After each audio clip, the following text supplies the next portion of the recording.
हर हर महादेव दोस्तों, जय माँ गायत्री। हमारे चैनल शिव गायत्री महातंत्र पर आप सभी दोस्तों का, आप सभी साधकों का एक बार फिर से पुनः स्वागत। आपने शुरुआत से ही मुझे यह बात बताते अवश्य ही सुना होगा कि अमुक साधना में 1.25 लाख मंत्र जप आवश्यक है। तो आज हम जानेंगे 1.25 लाख मंत्र जप की महिमा एवं इसका फल। स्वयं को साधने के मार्ग पर जो प्रथम पुरस्चरण रूपी पड़ाव है वह है 1.25 लाख मंत्र जप अनुष्ठान। वास्तव में साधना से सिद्धि तक के यात्रा में जो हमारी शुरुआती कड़ी है वही यह अनुष्ठान से प्रारंभ होती है। इसका शुभारंभ तब होता है जब गुरु सबसे प्रथम हमें अपने सानिध्य में लेकर दीक्षित कर हमें मंत्र प्रदान करते हैं। तब हम पहली बार माला पकड़कर मंत्र जप करना प्रारंभ करते हैं। ये वही समय होता है जब हम ध्यान लगाना सीखते हैं। शुरुआत में उपांशु जप करते हैं, होठों से मंत्र मुग्ध होते हैं, बुदबुदाते हुए भूल भी जाते हैं। धीरे धीरे करते हुए ही हमें वह मंत्र कंठस्थ होता है। आंख बंद करके ध्यान लगाकर मानसिक जप करना हम कब सीख जाते हैं? यही प्रथम चरण की कड़ी होती है जो हम 1.25 लाख मंत्र जप अनुष्ठान में सीखते हैं। आगे बढ़ते हुए हमें बंद आंखों से विभिन्न किरणें, आकार, दृश्य एवं अंत में आलोक के दर्शन होने लगते हैं। पर यह तो उस परमात्मा की केवल एक झांकी मात्र होती है। इन मूलभूत बातों को सीखते सीखते ही हमें 1.25 लाख मंत्र अनुष्ठान का फल प्राप्त होने लगता है। परंतु पूर्ण रूप से 1.25 लाख मंत्र जप अनुष्ठान का फल प्राप्त करने के लिए यह अत्यंत आवश्यक होता है कि हम इसे संकल्प लेकर साधनात्मक रूप से ही करें। यहाँ भक्ति इसलिए काम नहीं करती क्योंकि भक्ति में कोई नियम नहीं होता है, जबकि साधना में नियम शर्त लागू होते हैं। संकल्प लेकर साधना करने में नियमों का पालन अत्यंत आवश्यक होता है, जैसे ब्रह्मचर्य पालन, जैसे हमारा खान पान, हमारे जप करने का समय एवं काल, शुद्धि एवं पवित्रता। यदि हमारा मंत्र का अनुष्ठान तंत्रोक्त मंत्र का है तो वहाँ गुरु की भी आवश्यकता अत्यंत ही महत्वपूर्ण होती है, जहाँ दीक्षा भी अपना अलग ही वजूद रखती है। और यदि महामंत्र अथवा वैदिक मंत्र का हम अनुष्ठान करते हैं तो वहाँ भी यह अत्यंत आवश्यक होता है कि मंत्र जप के साथ साथ हवन, तर्पण, मार्जन एवं भोजन की भी व्यवस्था हम अपने अनुष्ठान में करके रखें, जहाँ पर तंत्रोक्त मंत्र में केवल मंत्र और हवन के माध्यम से ही सिद्धि को प्राप्त किया जाता है। इतने विधि विधान से किया जाने वाला 1.25 लाख मंत्र जप अनुष्ठान विभिन्न प्रकार के फल प्रदान करता है। सर्वप्रथम हमारी भक्ति प्रागढ़ होने लगती है, मन की शांति होती है। शांत होने का अर्थ होता है कि हम जो भटकाव के रास्ते पे चलते हैं, जो विभिन्न प्रकार के हमारे अंदर प्रपंच चल रहे होते हैं, वह शांत होते हैं और जीवन को एक दिशा प्राप्त होती दिखती है। हमें यह पता चलने लगता है कि वह प्रश्न जो है, मैं कौन हूं, इसके उत्तर के प्रति हमारा चित्त खोज पर निकल जाता है। मेरा अस्तित्व क्या है, मेरा कर्म क्या है, इन प्रश्नों के पीछे हमारा चित्त, हमारी आत्मा लग जाती है। ज्ञान बुद्धि में वृद्धि होने लगती है, हमारी समझ विकसित होने लगती है, आत्मविश्वास बढ़ता है, अध्यात्म की ओर हमारी रुचि प्रागर होने लगती है, आकर्षण में वृद्धि होती है। आप देखेंगे कि आकर्षण के साथ साथ हमारी वाणी में भी एक वशीभूत करने की शक्ति बनने लगती है। प्राचीन युग में जब ऋषि मुनि भाषण देते थे, ज्ञान सिखाते थे, उपदेश देते थे, तो उनकी वाणी में एक विभिन्न प्रकार की वशीकरण की शक्ति होती थी, एक आकर्षण की शक्ति होती थी, जो कि मंत्र मुग्ध कर देती थी और शिष्यों को गुरु के प्रति पूर्ण समर्पित कर देती थी। यही आकर्षण की शक्ति हमारे शरीर में भी, हमारे आत्मा में भी और हमारे वाणी में भी विकसित होने लगती है। हम जिस भी प्रकार के मंत्र का जप करते हैं, अनुष्ठान करते हैं, जिस भी गुण का वह मंत्र होता है वह गुण हमारे अंदर बढ़ने लगता है। उदाहरण के तौर पर यदि हम सकारात्मक मंत्र का अनुष्ठान करते हैं तो हमारे अंदर सकारात्मकता बढ़ती है। यदि हम राजसिक मंत्रों का अनुष्ठान करते हैं तो हमारे अंदर श्री तत्व यानी राजसिक गुण वृद्धि होने लगती है। और यदि हम तामसिक मंत्रों का मंत्र अनुष्ठान करते हैं तो हमारे अंदर तामसिकता भी प्रबल होने लगती है।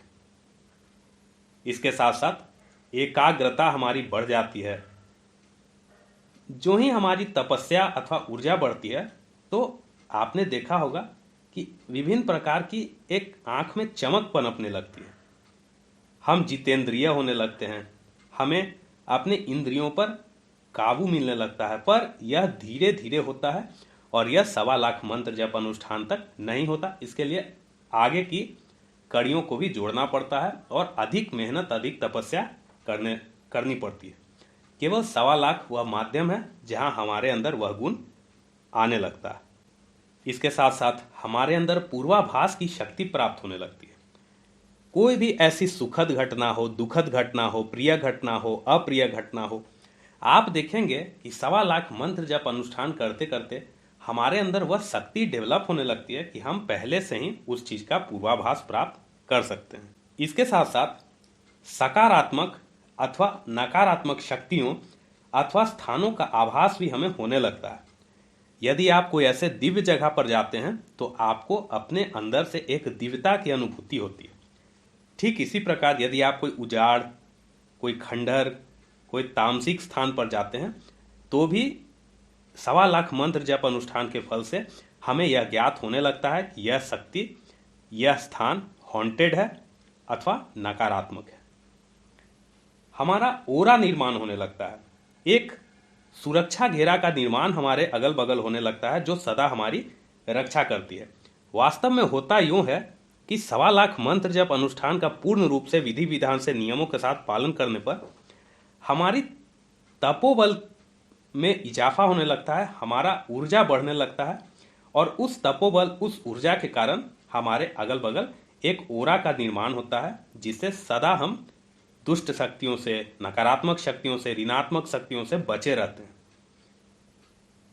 हमारे तपस्या से जो निम्न कोटि की शक्ति होती है, उदाहरण के तौर पर जिस भी स्तर की साधना हमने कर रखी है उसके नीचे की जितनी भी शक्तियां, जो क्रियाएं होती हैं वह हमारे ऊपर फलित नहीं होती हैं 1.25 लाख मंत्र जप अनुष्ठान पूर्ण कर लेने से।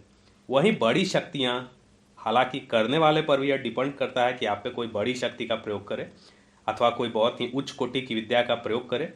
अन्यथा हमारे तपस्या के जो निम्न श्रेणी की होती है शक्तियां, क्रियाएं, टोटके, टोने, यह सब क्रियाएं, मैली विद्या हमारे ऊपर कार्य नहीं करती। और सबसे मुख्यतः बात, जिस भी शक्ति की हम उपासना करते हैं, जिस भी शक्ति के हम मंत्रों को अपने आप से जोड़ते हैं, उस शक्ति से हमारा संबंध स्थापित होने लगता है। ध्यान दीजिएगा, ईश्वर और देवी देवता यह दो अलग चीज हैं।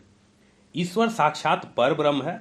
पर ब्रह्म को पाने के लिए आपने एक बार मंत्र बोला हो या 1 लाख बार, 1 करोड़ बार, उससे कोई फर्क नहीं पड़ता। पर यदि हम किसी अमुक देवी देवता की सिद्धि अथवा उनकी साधना करते हैं तो 1.25 लाख मंत्र जप अनुष्ठान पूर्ण करने पर उस शक्ति, उस देवी, उस देवता की विशेष कृपा हम पर आती है और उनसे हमारा संबंध घनिष्ठ होते जाता है। तो साधना में हम धीरे धीरे सिद्धि की ओर अग्रसर होने लगते हैं। अब 1.25 लाख मंत्र जप अनुष्ठान के बारे में जो मिथ है, जो गलत बातें हैं अथवा अज्ञान है जो फैलाया गया है, वह यह है कि 1.25 लाख मंत्र जप अनुष्ठान करने से क्या आशीर्वाद या श्राप फलित होता है? जी नहीं। क्या हमारा त्रिनेत्र जागृत हो जाता है? जी नहीं। क्या हमें दिव्य दृष्टि की प्राप्ति होती है? जी नहीं। क्या हमारा मंत्र सिद्ध होने लगता है या हो जाता है? तो इसका अर्थ है यदि आपका मंत्र सावर मंत्र है तो हाँ, 1.25 लाख ही क्या और बहुत कम मात्रा में जप और हवन करने पर ही वह मंत्र सिद्ध हो जाता है। पर तंत्रोक्त मंत्र यदि है तो 1.25 लाख या अघोर मंत्र है या कपालिक का मंत्र है, ऐसा खतरनाक मंत्र है, उग्र मंत्र है, तो 1.25 लाख में आपको सिद्धि मिल सकती है।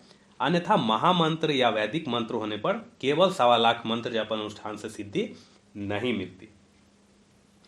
क्या हमें 1.25 लाख मंत्र जप अनुष्ठान से अपने अमुक देवी देवता जिनकी हम उपासना करें उनके दर्शन हो जाते हैं? नहीं, ऐसा नहीं होता।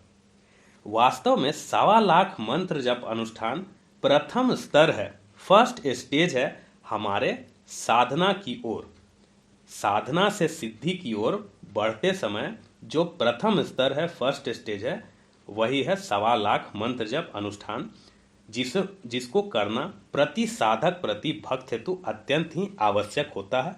इसीलिए गुरुजन, इसीलिए ऋषिजन, मुनिजन हमें किसी भी साधना को करने के पूर्व इसे संपूर्ण करने की सलाह देते आए हैं, ज्ञान देते आए हैं। क्योंकि जब तक हम क ख ग घ नहीं जानेंगे तब तक हम हिंदी के उच्च ज्ञान को नहीं प्राप्त कर सकते हैं। ठीक इसी प्रकार बड़ी साधनाएं तो दूर हुई, बड़ी शक्तियां दूर हुई, जब तक हम मंत्र का 1.25 लाख मंत्र जप अनुष्ठान पूर्ण नहीं करते हम प्रथम चरण के साधक भी नहीं बन पाते। 1.25 लाख मंत्र जप अनुष्ठान को केवल साधना से जोड़िएगा, यह भक्ति से जोड़ने हेतु नहीं है। भक्ति में ना कोई सीमा होती है, ना कोई विधि होती है, ना कोई कर्म कांड होता है। अब आप में से कुछ व्यक्ति यह भी जानना चाहेंगे कि जिन्होंने 1.25 लाख, क्या आप लोगों में से बहुत ने 5 लाख 24 लाख भी पूर्ण किया होगा, पर क्यों किसी भी प्रकार का फल, किसी भी प्रकार का सिद्धि, किसी भी प्रकार का उन्हें अनुभव नहीं होता? तो उसके मुख्य कारण जान लीजिए। सर्वप्रथम कुल देवी अथवा कुल देवता का दोष होना, यानी यदि आपके कुल देवी एवं कुल देवता का आपके ऊपर रुष्ट हो गए हैं या आप पर दोष लग चुका है तो आप कितनी भी साधना कर लें, अनुष्ठान कर लें, संपूर्ण नहीं होगी। दूसरी बात है पितृदोष। यदि आप पितृदोष से जूझ रहे हैं तो कोई भी साधना और कोई भी अनुष्ठान आपका पूर्ण कभी भी नहीं होगा। इसके साथ साथ यदि आप काल सर्प दोष से भी जूझ रहे हैं एवं कुंडली में किसी मारक ग्रह के महादशा अंतरदशा से भी आप गुजर रहे हैं, तो इस स्थिति में साधना तो पूर्ण होती है, अनुष्ठान पूर्ण होता है, पर बहुत ही कठिन तरीके से होता है, बहुत ही अधिक मेहनत करना पड़ता है। जब जब आपके ऊपर या आपके परिवार के ऊपर किसी नकारात्मकता का साया है, जैसे भूत प्रेत इत्यादि, तो भी आपका अनुष्ठान, आपकी साधना संपूर्ण नहीं होगी। इसके अतिरिक्त मूलभूत बात, जैसे यदि आप गलत मंत्र का अनुष्ठान कर रहे हैं, आपने किसी खंडित गुरु या कोई पाखंडी गुरु से आप जुड़ गए हैं, केवल आप उनका बात माने जा रहे हैं और गुरु भी आपको पैसा ठगते जा रहे हैं, तो उस स्थिति में भी कभी अनुष्ठान सफल नहीं होगा। साथ ही साथ यदि आप नियम पालन नहीं करते हैं, यदि आप डेली नियम के साथ, पूर्ण श्रद्धा के साथ, विधि विधान के साथ दिशा का ज्ञान, मंत्र का ज्ञान, उच्चारण का ज्ञान इत्यादि नहीं करते अपने अनुष्ठान में, तब भी आपकी साधना सफल नहीं होगी। और सबसे प्रथम है संकल्प, विश्वास। यदि आपका संकल्प प्रागढ़ है, यदि आप पूर्ण रूप से विश्वास के साथ साधना को करते हैं, तो आपकी हर साधना सफल अवश्य होगी, हर मंत्र अनुष्ठान सफल अवश्य होगा।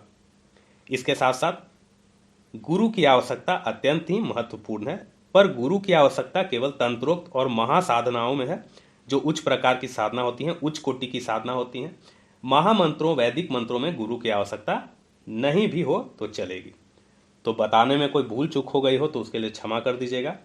परम पिता भगवान शिव, माँ गायत्री की कृपा से आप भी 1.25 लाख मंत्र जप अनुष्ठान में अवश्य उत्तीर्ण हो। हर हर महादेव। जय माँ गायत्री, जय जय गुरुदेव।